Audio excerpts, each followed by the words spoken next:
नवाज शरीफ ने इंतखाबात मौखर करने की हिमायत कर दी। मुल्क को बहरानों से निजात का नो निकाती एजेंडा दे दिया।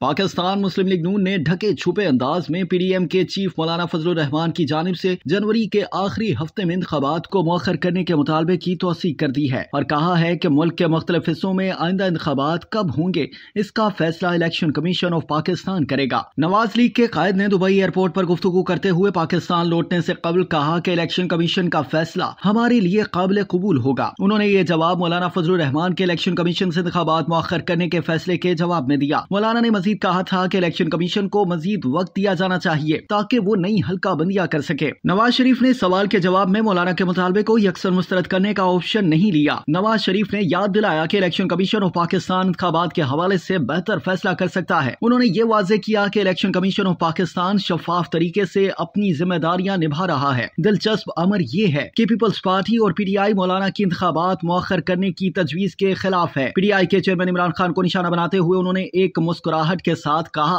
कि हम 28 मई वाले लोग हैं, 9 मई वाले नहीं। पाकिस्तान मुस्लिम लीग नून के कायद मोहम्मद नवाज शरीफ ने 4 साल बाद वतन वापसी पर मीनार पाकिस्तान पर जलसा आम से खिताब में मुल्क को बहरानों और आवाम को महंगाई, बेरोजगारी और गुर्बत से निजात दिलाने के लिए नो निकाती एजेंडा दे दिया है। नंबर 1, सरकारी और इंतजामी खराजात में कमी। नंबर 2, आमदनी या महसूलात में इजाफा और टैक्स के निजाम में बुनियादी इस्लाहात। नंबर 3, बरामदात में इजाफे के लिए फौरी और हंगामी नोयत के इकदाम शामिल हैं। नंबर 4, इंफॉर्मेशन टेक्नोलॉजी में इनकलाब। नंबर 5, तवानाई की कीमतें कम करना। नंबर 6, खसारे में चलने वाले सरकारी इदारों की इंतजाम कारी एजेंडा में शामिल है।